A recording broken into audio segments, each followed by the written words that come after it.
పురుషులు అనేక రకరకాల కఫ సమస్యలతో బాధపడుతూ ఉన్నారని మీకు మాటి మాటికి చాలామందికి చెబుతూ ఉన్నాం. కానీ చాలామంది అంటానే ఉంటారు, అని లాగుతూ ఉంటారు, ఎప్పుడు అని ఊసేస్తూ ఉంటారు. ఇంట్లో ఉన్నంతసేపు పొద్దున రాత్రి ఎప్పుడూ ముక్కు నలుపుకుంటూ ముక్కుని పీకి పాకాన పెట్టి చిత్తూనే ఉంటారు. దరిద్రం, అసహ్యం. చూసేవాళ్ళు కూడా రోత పుట్టుద్ది. ఏదో ఎప్పుడన్నా ఒకసారి జలుబు రోగం వస్తే పర్వాలేదు, చల్లటి గాల్లో ఎక్కడ తిరిగి వచ్చాడు, లేకపోతే వానలో తడిచాడు, జలుబు పుట్టింది అనుకోవచ్చు. ఎండాకాలం లేదు, వానాకాలం లేదు, చలికాలం లేదు, ఎప్పుడు జలుబు రోగము పట్టి పీడిస్తూ ఉంటుంది.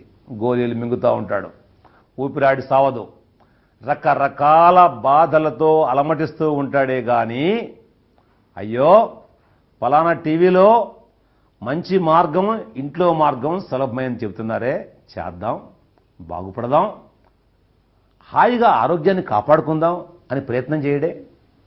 ఏమి చిత్రం ఇది! ఇంత అశ్రద్ధ ఎందుకు మనిషికి? చిన్నదానికి కూడా ఎందుకు పరుల మీద ఆధారపడేటువంటి ఆ పరదాస్యపు బుద్ధిని మనం ఎందుకు పెంచుకుంటున్నాం? నీవు అంత చేతగాని వాడివా? అంత కనీస ఆహార పరిజ్ఞానం కూడా నీకు లేదా? పెద్ద పెద్ద డిగ్రీలు ఉన్నాయిగా, ఎందుకు ఆ డిగ్రీలు?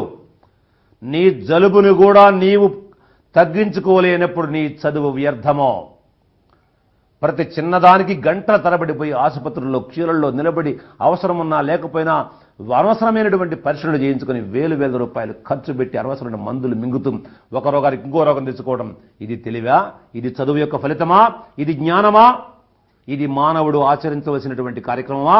మానవుడు అనగా మనిషి, ఆ మనిషి అనగా బుద్ధి, ఉత్తమమైనటువంటి బుద్ధిని పొందినవాడు మాత్రమే మానవుడవుతాడు. కానీ అలాంటి పరిస్థితి వాళ్ళ లేదు. ఈ చిన్న విషయాన్ని చూడండి, ఎంత సులభంగా అద్భుతంగా ఇంట్లో మార్గం ఉందో, దాన్ని ఎలా ఆచరించి ఈ సమస్యను సంపూర్ణంగా పరిష్కరించుకున్నారో అనుభవం విన్న తర్వాతైనా మీరు మారండి. నా పేరు వీరభద్రం అండి, రిటైర్డ్ సీనియర్ ఆడిటర్ని. నేను ప్రశాంతి నగర్ ఖమ్మంలో ఉంటున్నానండి. మా ఇంట్లో జలుబు లాంటిది ఎవరికి వచ్చినా కూడా, మేము కూడా వచ్చినా కూడా, దానికి గురువు గారు చెప్పిన 10 మిరియాలు, 10 తులసి దళాలు, అంగళం అల్లం ముక్క, వీటన్నిటిని కచ్చాపచ్చాగా దంచి ఒక గ్లాసు నీళ్లు పోసి అర గ్లాసు కషాయంగా మరిగించి ఆ కషాయాన్ని తాగిన తర్వాత 1 గంట వరకు స్నానం చేయొద్దు, ఎలాంటి ఆహారం తీసుకోకుండా ఉండటం వలన ఇలా ఒక ఉదయం సాయంత్రం చేసి ఒక 2-3 రోజులనే జలుబు మొత్తం తగ్గిందండి.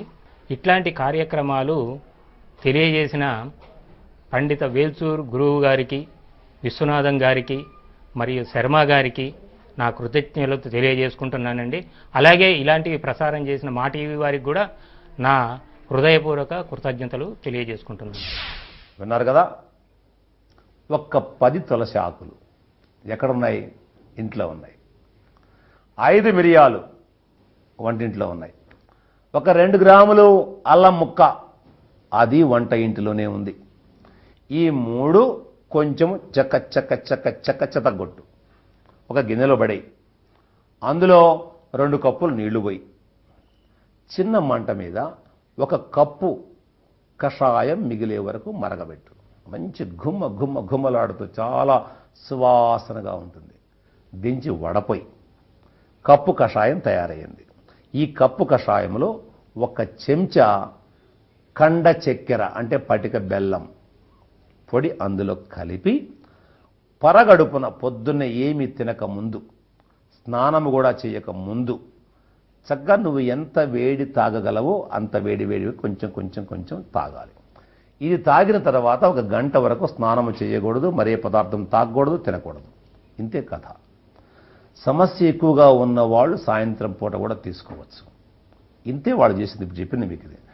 దీనివలన ఎన్నో సంవత్సరాల నుంచి వాళ్ళని వేధించి వేపుకు తిన్నటువంటి ఈ జలుబు రోగము సంపూర్ణముగా సమాప్తమైపోయిందని ఆ పెద్ద మనిషి తన యొక్క అనుభవాన్ని పెద్ద మనసుతో మీకు అందించారు కదా. మరి దీన్ని స్వీకరించరా? చేయలేరా? కష్టమా?